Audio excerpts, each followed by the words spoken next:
허리야담을 찾아주셔서 감사합니다. 항상 건강하시고 좋은 일만 가득하시길 기원할게요. 지금 구독하시고 바로 오늘 야담 들어보시죠. 남원 장터의 한복판에 장터의 질서를 비웃기라도 하듯 거대한 몸뚱이를 버티고 선 사내가 있었습니다.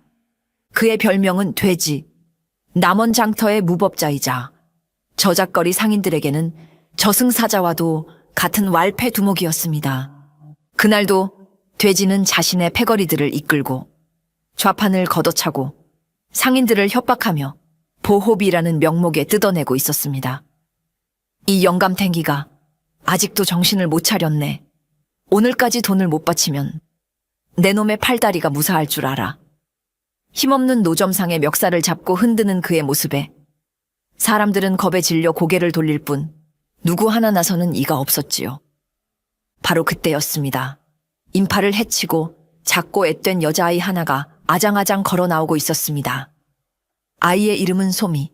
아이의 자그마한 품속에는 할아버지가 며칠 밤낮으로 손수 깎아 만들어준 날개를 활짝 편 모양의 새 한 마리가 소중하게 안겨 있었지요. 소미는 눈앞의 험악한 광경을 미처 보지 못하고 돼지의 거대한 몸뚱이와 정면으로 부딪히고 말았습니다. 쿵! 아이는 그대로 뒤로 나자빠졌고 품에 안고 있던 목각새가 손에서 튕겨나가 돼지의 발치 바로 앞으로 대구르르 굴러갔습니다. 아야! 어떤 놈의 자식이야? 술에 취해 있던 돼지는 버럭 소리를 지르며 발밑을 내려다 보았습니다. 그리고는 바닥에 떨어진 앙증맞은 목각새를 보고는 비웃음을 터뜨렸지요.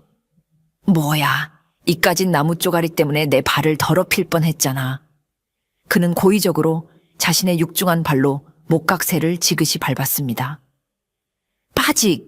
하는 소름 끼치는 소리와 함께 소미의 소중한 보물, 할아버지의 사랑이 담긴 목각새의 한쪽 날개가 힘없이 부러져 나갔습니다. 소미의 동그란 눈에 순식간에 굵은 눈물방울이 맺혔습니다. 아이의 처절한 울음소리가 터져 나오기 직전 장터의 소음 속에서 한 노인의 메마른 목소리가 들려왔습니다. 소미야. 그 소리에 장터의 모든 소음이 거짓말처럼 멎어버렸습니다. 소동을 보고 달려온 이는 낡고 빛바랜 무명옷을 입은 늙은 목수였습니다. 희끗희끗한 머리카락, 깊게 팬 주름, 그리고 오랜 노동으로 마디가 굵어진 손. 누가 보아도 그저 평범하고 힘없는 늙은이, 소미의 할아버지 강익현이었습니다. 그는 인파를 해치고 천천히 걸어 나왔습니다. 그의 발걸음에는 어떤 감정도, 어떤 서두름도 없었지요. 그는 울음을 터뜨리려는 손녀에게 다가가 말없이 머리를 한 번 쓰다듬어 주었습니다. 아이는 그 손길에 터져 나오려던 울음을 꾹 참았습니다. 그리고 나서 강익현은 천천히 고개를 들어 자신의 손녀보다 몇 배는 더 커 보이는 왈패 두목돼지를 바라보았습니다. 그의 눈은 깊이를 알 수 없는 마른 우물처럼 어떤 감정도 담고 있지 않아 오히려 섬뜩했습니다. 장터의 모든 사람들이 숨을 죽이고 두 사람을 지켜보고 있었습니다. 모두가 늙은 목수가 굽실거리며 용서를 빌거나 혹은 분노에 차 달려들다 된통당할 것이라고 예상했지요. 하지만 강익현의 입에서 나온 말은 그들의 예상을 완전히 벗어난 것이었습니다. 그는 싸우지도 화내지도 빌지도 않았습니다. 그저 돼지의 발치에 부서진 채 나뒹구는 목각새 조각들을 턱짓으로 가리키며 나지막이 말했습니다. 주어라. 그의 목소리는 마른 나뭇가지가 부러지는 소리처럼 메마르고 조용했습니다. 하지만 그 짧은 한마디에는 장터의 모든 소음을 잠재우고 듣는 이의 심장을 얼어붙게 만드는 서늘하고도 절대적인 위압감이 담겨 있었습니다. 그것은 명령이었습니다. 거역할 수 없는 서슬퍼런 왕의 어명과도 같은 것이었습니다. 순간 돼지는 자신도 모르게 허리를 숙여 그것을 주우려 했습니다. 그의 몸이 그의 의지와는 상관없이 저절로 움직이려 한 것입니다.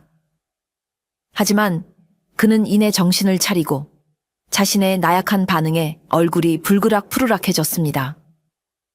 감히 저 늙은이 앞에서 굴복할 뻔했다니. 치욕감이 그의 머리끝까지 치밀어 올랐습니다. 치밀어 오르는 치욕감에 돼지의 이성은 마비되었습니다. 그는 자신의 나약함을 감추기 위해 오히려 더 큰 소리를 치며 허세를 부리기 시작했지요. 그는 주변을 둘러보며 일부러 쩌렁쩌렁한 목소리로 외쳤습니다. 크하하하, 모두 들었는가? 이 노망난 영감탱이가 지금 누구에게 명령을 하는 것이냐? 내가 내 놈의 부서진 나무 쪼가리나 줍는 게 돼지로 보이드냐? 그의 억지 웃음에 주변에 있던 왈파의 패거리들도 기다렸다는 듯이 함께 비웃음을 터뜨리며 맞장구를 쳤습니다.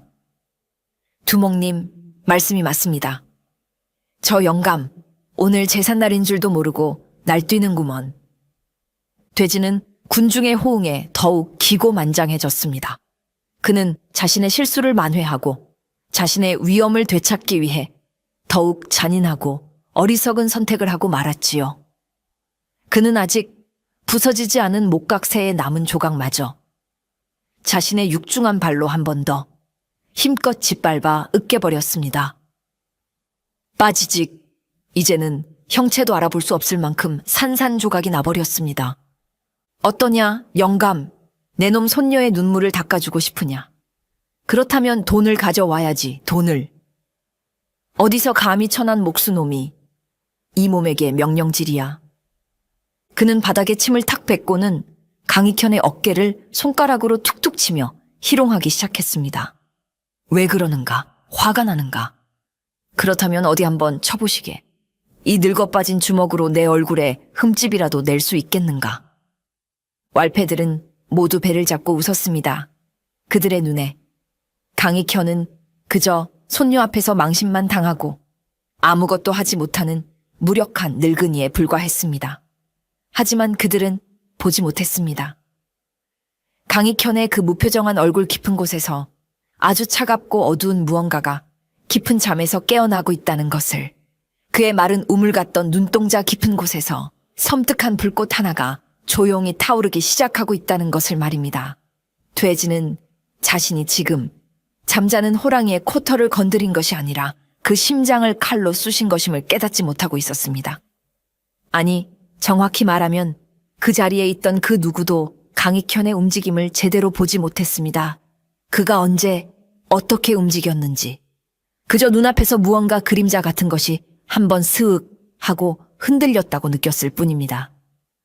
가장 먼저 이변을 알아챈 것은 강익현을 희롱하던 돼지 자신이었습니다. 그는 강익현의 어깨를 툭 치던 자신의 손목에서 갑자기 뚜둑 하는 뼈와 힘줄이 뒤틀리는 끔찍한 소리를 들었습니다. 그리고는 자신의 팔이 마치 제 것이 아닌 것처럼 기괴한 각도로 꺾여버리는 것을 보았지요. 크악! 돼지의 입에서 짐승의 것에 가까운 끔찍한 비명이 터져나왔습니다. 하지만 그것은 시작에 불과했습니다. 그의 비명이 채 끝나기도 전에 그의 반대편 손목 그리고 양쪽 발목에서도 연이어 똑같은 소리가 울려 퍼졌습니다. 뚜둑, 뚜두둑. 그의 몸을 지탱하던 모든 관절이 순식간에 제자리에서 벗어나 탈구되어 버린 것입니다.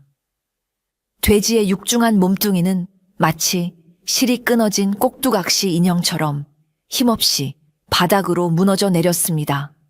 그는 극심한 고통에 눈알이 튀어나올 듯한 표정으로 바닥을 뒹굴며 발버둥 쳤지만 이미 그의 사지는 그의 의지를 따르지 않았습니다. 장터는 순식간에 얼어붙었습니다. 왁자지껄하던 소음은 온데간데 없고 오직 돼지의 고통스러운 비명과 사람들의 믿을 수 없다는 듯한 거친 숨소리만이 가득했습니다. 그리고 사람들은 보았습니다. 어느새 강익현이 울고 있는 손녀 소미를 자신의 마른 팔로 안아들고 있는 것을, 그는 언제 움직였는지 태연한 표정으로 흩어져 있는 부서진 목각새 조각들을 하나하나 정성스럽게 줍고 있었습니다. 마치 방금 전에 끔찍한 일이 자신과는 아무런 상관이 없다는 듯이 그의 모습은 너무나도 고요하고 너무나도 평온해서 오히려 비현실적이고 섬뜩하게 느껴졌습니다. 그는 마지막 조각까지 모두 주워 담은 뒤 겁에 질려 굳어있는 왈패 패거리들과 경악한 군중들을 한번 쓱 둘러보고는 아무 일도 없었다는 듯 유유히 장터를 빠져나갔습니다. 그의 등 뒤로 고통에 울부짖는 돼지의 비명소리가 저주처럼 울려 퍼지고 있었습니다. 장터 사람들은 마치 꿈에서 깨어난 듯 한동안 멍하니 강익현이 사라진 자리를 바라볼 뿐이었습니다. 늙고 힘없는 목수가 눈 깜짝할 사이에 장터의 무법자를 폐인으로 만들어버렸다. 도저히 믿을 수 없는 광경이었습니다. 사람들은 저마다 귀신에 홀린 것 같다. 도깨비의 조화가 틀림없다며 수군거리기 시작했지요. 하지만 그 혼란 속에서 유일하게 사태의 진실을 꿰뚫어 본 이가 있었습니다. 바로 장터 한 구석에서 쇠를 달구고 있던 박 대장장이었습니다. 그는 다른 사람들과는 달리 경악이 아닌 깊은 전율과 함께 희미한 확신에 찬 눈빛으로 강익현의 뒷모습을 바라보고 있었습니다. 그의 거친 입술 사이로 거의 잊고 있었던 전설 속의 이름이 나지막이 새어나왔습니다. 그림자 걸음이다. 틀림없어. 박 대장장이는 젊은 시절 한양의 무기감에서 일했던 뛰어난 장인이었습니다. 그는 그곳에서 왕의 직속 비밀 조직이자 나라의 적들을 소리 없이 처리하던 전설적인 암살 조직 흥낭대의 존재를 알게 되었습니다. 그리고 그 흥낭대의 무기를 바로 자신이 직접 만들어 바쳤던 것입니다.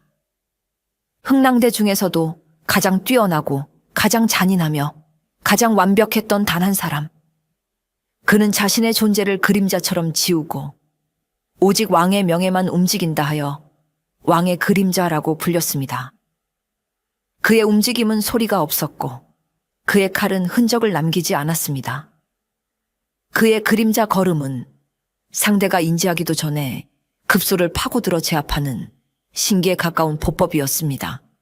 그리고 박 대장장이는 기억하고 있었습니다.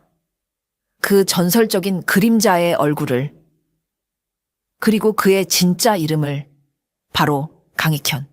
수십 년 전 호련히 모든 것을 버리고 종적을 감추었던 바로 그 사내. 박 대장장이는 방금 전 강익현이 보여준 움직임이 바로 그 그림자 걸음과 똑같다는 것을 한눈에 알아보았던 것입니다. 말도 안 돼. 그 유령이 아직 살아있었단 말인가? 그것도 이런 총우석에서 평범한 늙은 목수로. 박 대장장이는 온몸에 소름이 돋는 것을 느끼며 뜨거운 화로를 바라보았습니다. 그는 직감했습니다. 오늘 장터에서 벌어진 일은 그저 사소한 시비가 아니라는 것을. 수십 년간 깊은 잠에 빠져 있던 조선에서 가장 위험한 호랑이가 어리석은 하룻강아지 때문에 잠에서 깨어난 것임을. 그리고 그 깨어난 호랑이가 곧 이 남원 땅에 피바람을 몰고 올 것이라는 사실을 말입니다. 그날 밤 돼지의 봉어지인 낡은 창고 아는 지옥도를 방불케 했습니다. 읍내에서 가장 용하다는 접골사가 돼지의 뒤틀린 손목과 발목을 맞추기 위해 안간힘을 쓰고 있었지요. 뚜둑! 우두둑! 뼈가 맞춰질 때마다 돼지의 입에서는 인간의 것이라고는 믿기 힘든 끔찍한 비명이 터져 나왔습니다. 그의 온몸은 식은 땀으로 범벅이 되어 있었고 눈은 고통과 분노로 핏발이 서 있었습니다. 그 영감탱이, 내 반드시 내 손으로 찢어 죽일 것이다. 관절이 겨우 제자리를 찾았지만 극심한 고통은 쉬이 가라앉지 않았습니다. 하지만 육체의 고통보다 그를 더 미치게 만든 것은 수많은 사람들이 보는 앞에서 늙은이 하나에게 속수무책으로 당했다는 씻을 수 없는 치욕감이었습니다. 남원 장터를 주름잡던 자신의 위신이 하룻밤 사이에 땅에 떨어진 것입니다. 그의 부하 왈패들은 겁에 질려 어쩔 줄을 몰라 하며 그의 눈치만 살피고 있었습니다. 두목님, 그 영감 아무래도 보통 내기가 아닌 것 같습니다. 요술을 부리는 것 같았습니다. 맞습니다. 건드려서 좋을 게 없을 것 같습니다. 그 말에 돼지의 분노는 극에 달했습니다. 시끄럽다, 이 쓸모없는 놈들아. 고작 늙은이 하나에게 겁을 먹고 그따위 소리를 짓거리는 것이냐. 요술은 무슨 놈의 요술. 그저 눈속임일 뿐이다. 그는 고통을 참으며 자리에서 벌떡 일어났습니다. 오늘 밤 이 치욕을 10배, 100배로 갚아줄 것이다. 그 영감탱이의 사지를 하나하나 부러뜨려 소금을 뿌리고 저작거리 한복판에 매달아 놓을 것이다. 감히 이 몸을 건드린 대가가 어떤 것인지 똑똑히 보여주겠다. 그의 광기 어린 외침에 부하들은 더 이상 아무 말도 하지 못했습니다. 그날 밤 돼지는 자신의 패거리 수십 명을 모두 긁어모았습니다. 그들의 손에는 날카로운 칼과 묵직한 몽둥이가 들려 있었고 눈에는 잔인한 살기가 번뜩이고 있었지요. 그들은 어둠을 틈타 횃불을 들고 간기현이 사는 상이슬계 외딴 오두막으로 향했습니다. 그들은 자신들이 건드린 것이 무엇인지도 모른 채 스스로 죽음의 구렁텅이로 걸어 들어가고 있었습니다. 강익현의 오두막은 상이슬계에서도 가장 외딴 곳에 마치 세상과 등을 진 듯 고요하게 자리하고 있었습니다. 돼지와 그의 패거리들이 살금살금 오두막을 포위했을 때 집 안에서는 희미한 등잔불 빛만이 새어나오고 있었지요. 저 안에 있다. 돼지가 속삭였습니다. 내가 신호를 보내면 사방에서 동시에 들이닥치는 거다. 늙은이와 계집애 단 한 놈도 살려두지 마라. 그의 신호와 함께 수십 명의 왈패들이 짐승 같은 함성을 지르며 오두막의 낡은 문과 창문을 부수고 안으로 들이닥쳤습니다. 바로 그 순간이었습니다. 휙 하는 바람 소리와 함께 집 안에 있던 유일한 등잔불이 꺼졌습니다. 순식간에 오두막 안은 한 치 앞도 보이지 않는 완벽한 암흑에 휩싸였습니다. 뭐야? 왈패들은 당황하여 우왕좌왕했습니다. 밖에서 들어오는 희미한 달빛만으로는 서로의 윤곽조차 구분하기 힘들었지요. 바로 그 칠흑 같은 어둠 속에서 보이지 않는 무언가가 움직이기 시작했습니다. 컥! 가장 먼저 집 안으로 뛰어들었던 왈패 하나의 입에서 짧은 비명이 터져 나왔습니다. 그리고는 쿵! 하는 소리와 함께 바닥으로 쓰러졌습니다. 암흑 속에서 누군가 그의 목 뒤 급소를 정확하게 가격한 것입니다. 뭐야? 누가 있나? 으악! 내 팔이 부러졌어! 암흑 속에서 왈패들의 비명과 뼈 부러지는 소리가 연이어 터져 나왔습니다. 그들은 보이지 않는 존재에게 속수무책으로 당하고 있었습니다. 상대는 마치 어둠 속에서도 모든 것을 보고 있는 것처럼 그들의 가장 약한 부분, 즉 관절과 급소만을 정확하고 무자비하게 공격했습니다. 왈패들은 공포에 질려 서로를 밀치고 밖으로 도망치려 했지만 그들에게 이 낡은 오두막은 더 이상 사냥터가 아닌 벗어날 수 없는 칠흑 같은 무덤이 되어가고 있었습니다. 얼마나 지났을까요? 지옥 같던 아수라장이 멎고 오두막 안에는 왈패들의 고통스러운 신음소리만이 가득했습니다. 바로 그때 탁 하는 소리와 함께 방 한가운데의 등잔에 다시 불이 켜졌습니다. 그리고 왈패들은 보았습니다. 자신들이 들이닥쳤을 때와 똑같은 모습으로 방 한가운데에 조용히 서 있는 강익현의 모습을, 그의 한 손에는 잠들어 있는 손녀 소미가 곤히 안겨 있었고 다른 한 손에는 그저 평범해 보이는 낡은 나무 지팡이 하나가 들려 있었습니다. 그의 옷에는 흙먼지 하나, 피 한 방울 묻어 있지 않았습니다. 그리고 그 주변으로는 수십 명의 왈패들이 팔다리가 부러지거나 관절이 기괴한 각도로 꺾인 채 쓰러져 있었습니다. 그들 중 누구도 제대로 몸을 가누는 자가 없었지요. 돼지는 공포에 질려 온몸을 벌벌 떨며 뒷걸음질 쳤습니다. 귀신이다. 저놈은 사람이 아니야. 귀신이야. 강익현은 그런 그를 여전히 아무런 감정도 없는 눈으로 내려다 보았습니다. 그리고는 지팡이로 바닥을 한번 툭 치며 나지막이 말했습니다. 그의 목소리는 여전히 메마르고 조용했지만 그 안에는 거역할 수 없는 법의 무게가 실려 있었지요. 내 집에서는 내가 법이다. 그는 더 이상 아무 말도 하지 않았습니다. 그저 잠든 손녀가 깨지 않도록 조심스럽게 안은 채 방구석에 앉아 그들을 지켜볼 뿐이었습니다. 그 고요한 시선이 수십 개의 날카로운 칼날보다 더 무섭고 위압적이었습니다. 살아남은 왈패들은 서로를 부축하며 비틀거리며 혼비백산하여 오두막을 빠져나갔습니다. 그들은 두 번 다시 이 끔찍한 집을 돌아보지 않으리라 맹세하며 어둠 속으로 사라졌습니다.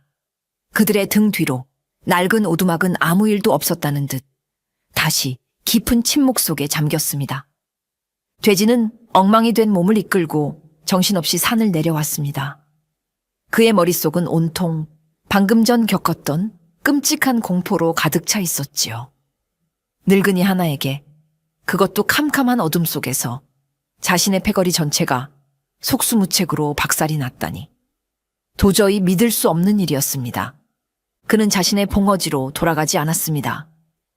대신 남원 고을에서 가장 크고 화려한 기와집으로 향했지요.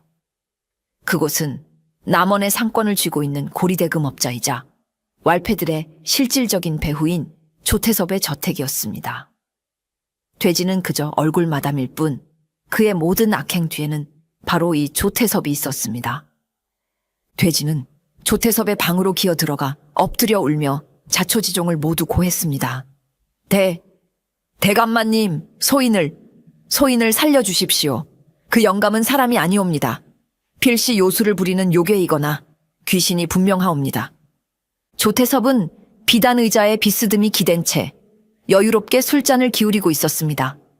그는 돼지의 꼴사나운 보고를 들으며 처음에는 인상을 찌푸렸지요. 하지만 지팡이 하나로 어둠 속에서 수십 명을 제압한 늙은이라는 대목에서 그의 눈빛이 순간 날카롭게 변했습니다. 그의 뇌리를 아주 오래전 잊고 싶었던 한 사내의 이름이 스치고 지나간 것입니다. 그 늙은이의 이름이 무엇이라 하더냐. 강익현이라는 늙은 목수라고 하옵니다. 강익현, 조태섭은 그 이름을 나지막이 읊조리며 술잔을 든 손을 부들부들 떨기 시작했습니다. 그의 인자해 보이던 얼굴이 순식간에 뱀처럼 차갑고 잔인한 표정으로 변해갔습니다. 그 유령이, 그 지긋지긋한 유령이 아직도 살아있었단 말인가. 조태섭은 사실 몰락한 양반이 아니었습니다.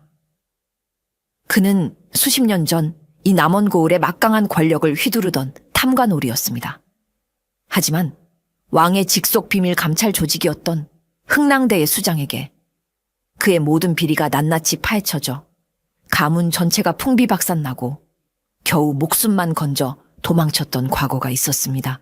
그리고 바로 그 흥랑대의 수장, 자신의 모든 것을 앗아간 원수의 이름이 바로 강익현이었던 것입니다.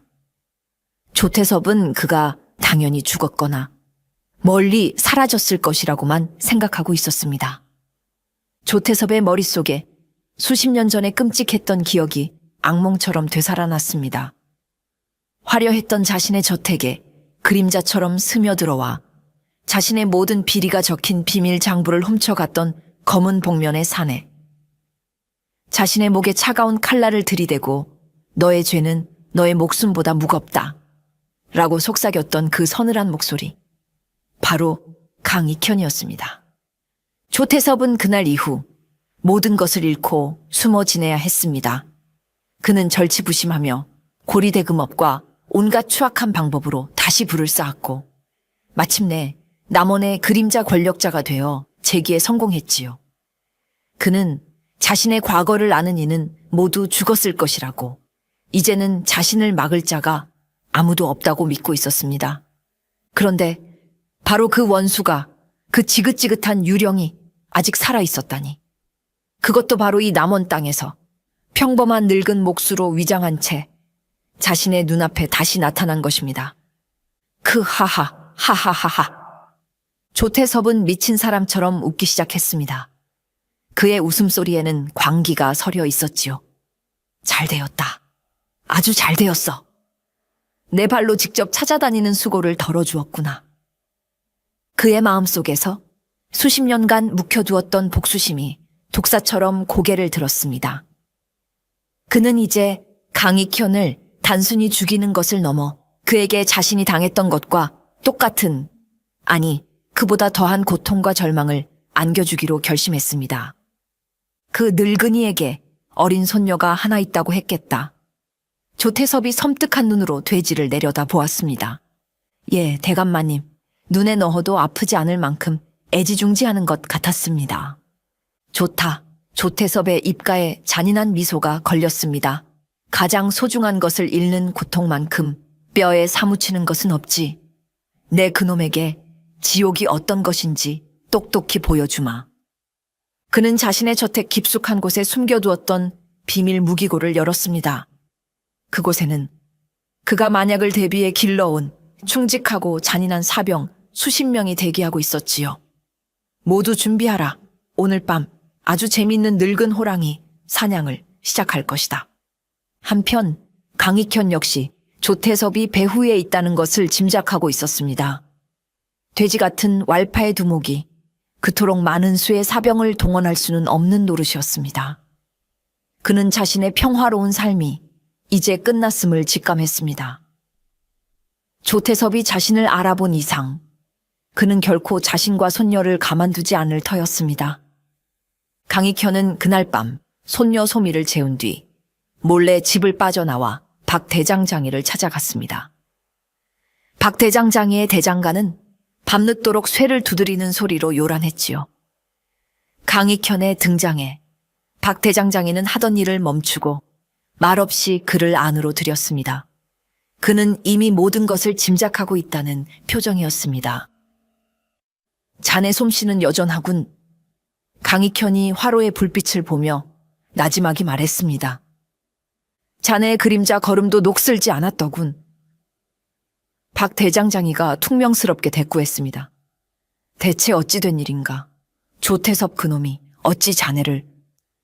강익현은 깊은 한숨을 내쉬며 그동안 숨겨왔던 자신의 과거를 털어놓기 시작했습니다. 모든 것이 내 업보다. 그는 흥랑대의 수장으로서 수많은 피를 묻히며 살아왔던 과거를 이야기했습니다. 하지만 그는 자신의 일에 회의를 느끼기 시작했지요. 자신이 벤 자리에 또 다른 악이 자라나고 부패의 고리는 결코 끊어지지 않았기 때문입니다. 나는 지쳤었네. 피로 피를 씻는 일에. 그래서 모든 것을 버리고 떠났지. 내 손에 죽어나간 자들의 원혼을 피해 조용한 곳에서 속죄하며 살고 싶었네. 그는 죽은 아들과 그 아들이 남긴 유일한 핏줄인 손녀 소미에 대한 이야기를 꺼냈습니다. 내 아들은 내가 제거했던 한 역적의 잔당들에게 보복으로 목숨을 잃었네. 그들은 나를 찾지 못하자 나의 가족에게 칼을 겨눈 것이지. 나는 내 아들의 시신 앞에서 맹세했네. 다시는 내 손에 피를 묻히지 않겠다고. 그리고 내 남은 삶은 오직 저 어린 손녀를 지키는 데 쓰겠다고. 그것이 바로 전설의 그림자가 평범한 늙은 목수가 되어 이 산골에 숨어든 이유였습니다. 그는 자신의 과거가 손녀의 미래에 어두운 그림자를 드리우게 될까봐 평생을 숨죽이고 살아왔던 것입니다. 하지만 결국 그놈이 나를 찾아냈군. 조태섭 그놈은 내 과거의 망령이야. 내가 아무리 도망쳐도 결코 벗어날 수 없는. 강익현의 눈에는 깊은 체념과 함께 손녀를 지켜야만 한다는 아버지로서의 뜨거운 결의가 함께 타오르고 있었습니다. 다음 날 강익현은 날이 밝자마자 손녀 소미를 데리고 마을을 떠날 채비를 했습니다. 조태섭이 본격적으로 움직이기 전에 더 깊은 곳으로, 아무도 찾을 수 없는 곳으로 몸을 숨겨야 했습니다. 하지만 조태섭은 그보다 한 수 위였습니다. 그는 강익현이 가장 아끼는 것이 무엇인지, 그의 가장 치명적인 약점이 무엇인지를 너무나도 잘 알고 있었지요. 강익현이 잠시 집을 비운 사이였습니다. 그는 마을을 떠나기 전 마지막으로 박 대장장이에게 작별 인사를 고하기 위해 잠시 대장간에 들렀습니다. 집에는 소미 혼자 남아 할아버지가 돌아오기를 기다리며 목각새를 가지고 놀고 있었지요. 바로 그 짧은 틈을 조태섭의 자객들은 놓치지 않았습니다. 그림자처럼 나타난 검은 복면의 사내들이 소리 지를 틈도 없이 소미의 입을 막고 자루에 담아 사라져 버렸습니다. 모든 것은 순식간에 일어났습니다. 강익현이 집으로 돌아왔을 때 그를 맞이한 것은 텅 빈 집과 싸늘한 정적뿐이었습니다. 소미야! 소미야! 그는 미친 사람처럼 손녀의 이름을 불렀지만 대답은 없었지요. 마당에는 소미가 가지고 놀던 목각새와 뾰족한 비수 하나가 바닥에 꽂혀 있었습니다. 그리고 그 비수에는 붉은 천에 피로 쓴 서찰 하나가 매달려 있었지요. 내년에 손녀는 내가 데리고 있다. 서찰의 내용은 간단하고도 잔인했습니다. 손녀를 되찾고 싶으냐? 그렇다면 내일 밤 자시에 홀로 관아 뒤편에 낡은 폐가로 오너라. 만약 다른 꿍꿍이를 품거나 약속을 어길 시에는 내년에 손녀는 갈갈이 찢긴 시신이 되어 돌아올 것이다. 손녀가 납치되자 강익현의 눈에서 마지막 남은 한 조각의 온기마저 완전히 사라졌습니다. 그의 눈은 이제 그 어떤 감정도 담고 있지 않은 오직 상대를 죽이기 위한 살기만이 가득한 흥랑대의 수장 그림자의 눈으로 돌아와 있었습니다. 수십 년간 억눌러 왔던 그의 분노와 사리가 마침내 봉긴에서 풀려난 것입니다. 그는 더 이상 망설이지 않았습니다. 그는 곧장 박 대장장이의 대장간으로 향했습니다. 그는 대장간 가장 깊숙한 곳, 아무도 그 존재를 모르는 비밀스러운 벽장 앞으로 섰습니다. 그리고는 벽에 숨겨진 장치를 눌러 벽장을 열었지요. 벽장 안에는 검은 천에 쌓인 길고 묵직한 무언가가 수십 년의 세월을 고스란히 간직한 채 놓여 있었습니다. 강익현은 떨리는 손으로 천을 풀었습니다. 그러자 모습을 드러낸 것은 칠흑같이 검고 서늘한 기운을 뿜어내는 한 자루의 칼이었습니다. 칼날은 유선형으로 휘어져 마치 굶주린 늑대의 송곳니처럼 날카로웠고 칼자루 끝에는 늑대의 머리가 정교하게 조각되어 있었지요. 그것은 바로 과거 그가 흥랑대의 수장으로 있을 때 사용했던 그의 전용검 흥랑도였습니다. 박 대장장이가 그의 몸에 맞추어 그의 기술을 극대화할 수 있도록 특수 제작한 세상에 단 한 자루뿐인 암살검이었습니다. 강익현은 다시는 이 칼에 피를 묻히지 않으리라 맹세하고 이곳에 봉긴해 두었던 것입니다. 그는 수십 년 만에 다시 흥랑도를 손에 쥐었습니다. 칼은 마치 살아있는 생물처럼 그의 손에 착 감겨왔습니다. 오랜 잠에서 깨어난 칼날이 주인의 살기에 반응하듯 낮게 울었습니다. 오늘 밤 강익현이 나지막이 입을 열었습니다. 그의 목소리는 지옥의 밑바닥에서 울려오는 소리처럼 차갑고 무거웠습니다. 남원에서 빌린 모든 빚을 남김없이 받으러 간다. 박 대장장이는 그의 뒷모습을 보며 말없이 고개를 숙였습니다. 그는 알 수 있었습니다. 오늘 밤 남원 땅에 지독한 피바람이 불어 닥칠 것이라는 것을. 수십 년간 잠들어 있던 조선 최고의 호랑이가 자신의 새끼를 구하기 위해 마침내 포효하며 움직이기 시작한 것입니다. 약속된 밤, 자시가 가까워 오자 강익현은 칠흑 같은 어둠 속으로 몸을 던졌습니다. 그는 조태섭이 말한 관화 뒤 패가 가 명백한 함정임을 알고 있었습니다. 진짜 싸움터는 바로 조태섭의 본거지, 그 거대한 저택일 터였습니다. 조태섭의 저택은 마치 철옹성처럼 보였습니다. 높은 담벼락 위에는 날카로운 쇠꼬챙이가 촘촘히 박혀 있었고 정문과 후문은 수십 명의 사병들이 삼엄하게 지키고 있었지요. 개미 한 마리 얼씬하지 못할 철통 같은 경비였습니다. 하지만 강익현은 그림자였습니다. 그는 정문이 아닌 저택의 가장 어둡고 높은 담벼락 앞으로 소리 없이 다가갔습니다. 그는 주변의 지형과 바람의 흐름을 순식간에 읽어냈습니다. 그리고는 마치 한 마리 검은 표범처럼 단 몇 번의 도약만으로 미끄러지듯 담벼락 위로 올라섰습니다. 그의 발은 담벼락 위를 순찰하던 사병의 바로 등 뒤에 나뭇잎 하나 떨어지는 소리 없이 내려앉았습니다. 컥! 사병은 비명 한 번 지르지 못하고 목이 꺾인 채 쓰러졌습니다.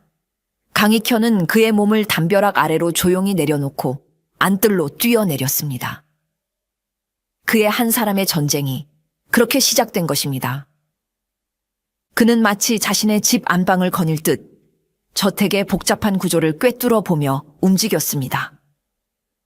그는 숨겨진 통로와 경비의 사각지대를 본능적으로 찾아냈습니다. 그는 연기처럼, 안개처럼 건물의 그림자를 타고 소리 없이 이동했습니다. 그의 목표는 단 하나, 저택의 가장 깊숙한 곳에 있을 조태섭과 그리고 손녀 솜이었습니다. 그의 앞을 가로막는 자는 모두 소리 없는 죽음을 맞이했습니다. 그는 불필요한 살생을 하지는 않았습니다. 그저 잠시 잠재울 뿐이었습니다. 그의 손날이 복도를 순찰하던 사병의 목덜미를 스치고 지나가면 사병은 쥐 죽은 듯이 쓰러져 잠이 들었습니다. 그는 수십 명의 경비를 뚫고 단 한 번의 비명 소리도 없이 저택의 심장부를 향해 나아가고 있었습니다. 조태섭의 방으로 향하는 마지막 복도. 그곳은 저택에서 가장 경비가 삼엄한 곳이었습니다. 좁은 복대는 조태섭이 가장 신임하는 정예 사병 20명이 두 줄로 늘어서서 틈없이 경계를 펴고 있었지요. 강익현은 복도 입구의 어두운 그림자 속에 몸을 숨기고 잠시 숨을 골랐습니다. 그는 적들의 위치와 호흡, 그리고 그들의 시선이 머무는 아주 짧은 틈까지 모든 것을 계산하고 있었습니다. 그리고 그는 움직였습니다. 그의 몸은 더 이상 늙은이의 것이 아니었습니다. 그의 몸은 바람처럼 섬광처럼 어둠 속을 갈랐습니다. 그는 가장 먼저 복도에 걸린 등불들을 향해 손에 쥐고 있던 작은 쇠구슬들을 던졌습니다. 챙그랑. 순식간에 복도는 칠흑 같은 어둠에 휩싸였습니다. 뭐야, 적의 습격이다. 사병들이 당황하여 소리치는 순간 강익현은 이미 그들의 한가운데로 파고든 뒤였습니다. 그는 칼을 뽑지 않았습니다. 그는 그저 그림자가 춤을 추듯 어둠 속으로 오고 갈 뿐이었습니다. 컥! 으악! 어둠 속에서 짧은 비명과 뼈가 부러지는 둔탁한 소리가 마치 불협화음처럼 울려 퍼졌습니다. 강익현의 손과 발, 팔꿈치와 무릎이 보이지 않는 무기가 되어 사병들의 급소를 정확하게 가격했습니다. 그는 결코 2번 공격하지 않았습니다. 단 한 번의 공격으로 상대의 전투 능력을 완벽하게 빼앗았습니다. 어둠 속의 학살은 불과 몇 숨이 오가는 찰나의 순간에 끝이 났습니다. 복도 끝, 조태섭의 방문을 지키고 있던 마지막 사병이 자신의 목을 향해 날아오는 어둠 속의 주먹을 인지했을 때 그의 의식은 이미 끊어진 뒤였습니다. 복대는 다시 섬뜩한 정적이 흘렀습니다. 강익현이 조용히 촛불 하나를 다시 켰을 때 드러난 광경은 지옥도 그 자체였습니다. 20명의 정계 사병들이 마치 잠이라도 든 듯 복도에 쓰러져 있었습니다. 단 한 명의 예외도 없이. 강익현은 쓰러진 시체들을 밟고 조태섭의 방문 앞으로 다가섰습니다. 그의 옷에는 여전히 피 한 방울 묻어있지 않았습니다. 쾅! 강익현은 잠겨있는 방문을 어깨로 부딪혀 단숨에 박살 내버렸습니다. 방 안에는 예상대로 조태섭이 있었습니다.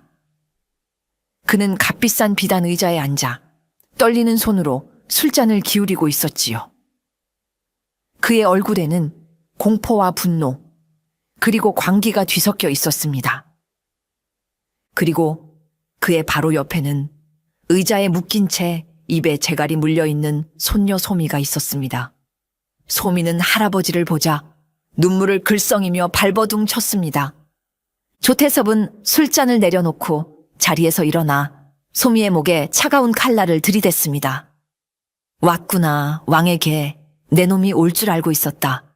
그의 목소리는 증오로 가득 차 심하게 떨리고 있었습니다. 어떠냐? 내년이 가장 아끼는 것의 목에 내 칼이 닿아 있는 기분이. 수십 년 전 내 놈이 내 목에 칼을 겨누었을 때 내 심정이 바로 이러했다. 강익현은 아무 말 없이 그를 노려보았습니다. 그의 손은 허리춤의 흥낭도를 굳게 쥐고 있었습니다. 조태섭은 미친 사람처럼 웃기 시작했습니다. 하지만 나는 너처럼 자비롭지 않다. 나는 내 놈의 손으로 직접 내 핏줄의 숨통을 끊는 꼴을 봐야겠다. 무기를 버려라, 강익현. 그리고 내 앞에 무릎을 꿇어라. 그렇지 않으면 이 계집의 목은 당장 날아갈 것이다. 그는 소미의 목에 댄 칼에 힘을 주었습니다. 하얀 살갗 위로 붉은 피 한 줄기가 흘러내렸습니다. 소미의 눈에 극심한 공포가 어렸습니다. 강익현의 얼굴 근육이 미세하게 떨렸습니다. 그는 잠시 망설이는 듯 하더니 이내 손에 쥔 흥낭도를 바닥으로 쨍그랑 소리를 내며 떨어뜨렸습니다. 그리고는 천천히 조태섭의 앞에 무릎을 꿇었습니다. 수십 년간 그 누구에게도 굽히지 않았던 그의 무릎이었습니다. 좋다. 아주 좋아. 조태섭은 승리감에 도취되어 황홀한 표정을 지었습니다. 그는 마침내 자신의 평생의 원수를 자신의 발 아래 꿀린 것입니다. 이제 내 놈의 목숨을 거두어 나의 오랜 원한을 풀 차례로구나. 그는 소미에게서 칼을 떼어 무릎 꿇은 강익현의 목을 향해 천천히 다가가기 시작했습니다. 조태섭은 승리감에 완전히 도취되어 있었습니다. 그는 무릎 꿇은 강익현의 머리채를 잡아 강제로 고개를 들게 했습니다. 보아라, 강익현. 이것이 바로 너의 최후다. 너는 내년에 손녀가 지켜보는 앞에서 개처럼 죽게 될 것이다. 그는 복수의 칼날을 높이 치켜들었습니다. 그의 얼굴에는 잔인한 미소가 가득했지요. 바로 그 순간이었습니다. 무릎을 꿇고 있던 강익현의 눈이 번쩍 하고 빛났습니다. 먹잇감의 목을 물기 직전 호랑이의 눈이었습니다. 강익현은 무릎을 꿇은 자세 그대로 땅을 박차고 튀어 올랐습니다. 그의 움직임은 인간의 것이라고는 믿을 수 없을 만큼 빠르고 폭발적이었습니다. 그는 바닥에 떨어져 있던 자신의 흥낭도를 발끝으로 튕겨 올려 허공에서 잡아챘습니다. 모든 것이 눈 깜짝할 사이에 일어났습니다. 조태섭이 상황을 파악하고 당황하여 칼을 내리치려 했을 때 강익현의 칼은 이미 그의 품속을 파고든 뒤였습니다. 챙! 두 사람의 칼이 단 한 번 날카롭게 부딪혔습니다. 그리고 정적. 조태섭은 자신의 손을 내려다보았습니다. 멀쩡했습니다. 자신의 몸을 내려다보았습니다. 상처 하나 없었지요. 뭐야?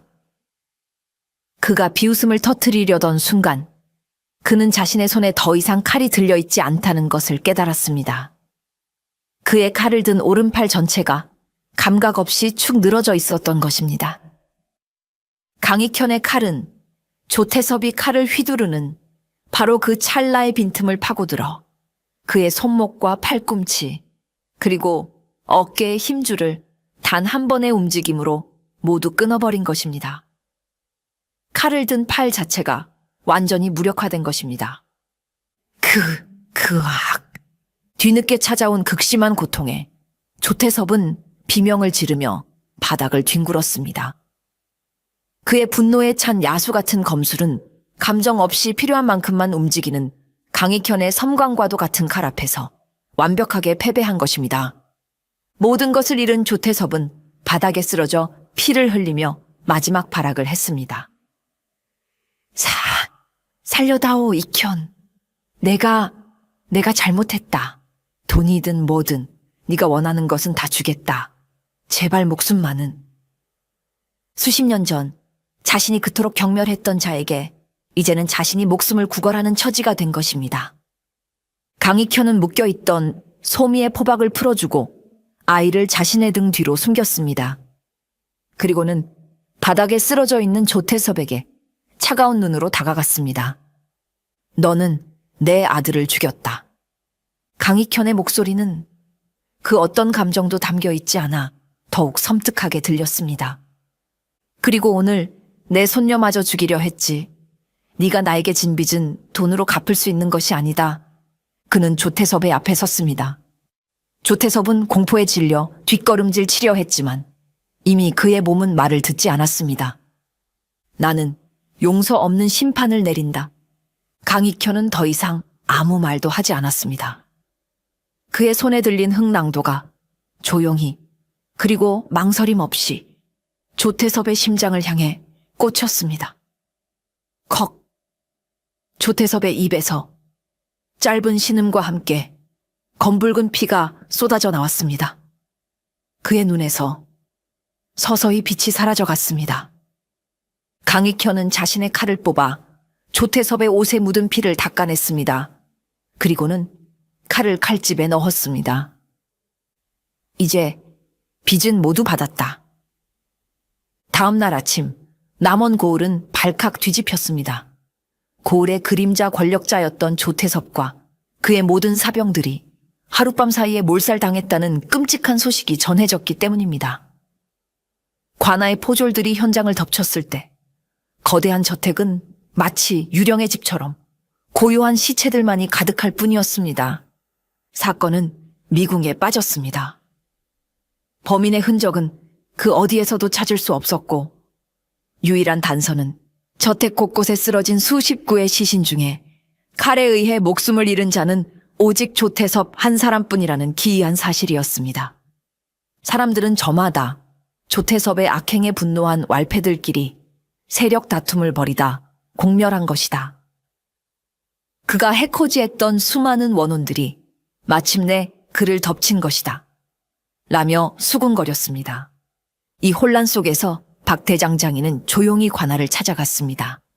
그는 포도대장에게 간밤에 조태섭에게 원한을 품고 있던 다른 왈패 패거리들이 그의 저택을 습격하는 것을 목격했다고 거짓 증언을 했습니다. 그의 증언은 사건을 해결할 실마리를 찾지 못해 고심하던 관에게는 아주 그럴듯한 명분이 되어 주었지요. 결국 사건은 조태섭의 악행에 분노한 왈패들끼리 벌인 세력 다툼으로 종결되었습니다. 고을의 가장 큰 암적인 존재였던 조태섭과 그의 무리가 사라지자 남원 땅에는 오랜만에 평화가 찾아왔습니다. 하지만 사람들은 곧 또 다른 사실을 알게 되었습니다. 장터에서 왈패 두목을 혼쭐 내주었던 늙은 목수 강익현과 그의 어린 손녀가 바로 그날 밤 마을에서 감쪽같이 자취를 감추었다는 것을 사람들은 그제야 어렴풋이 짐작했습니다.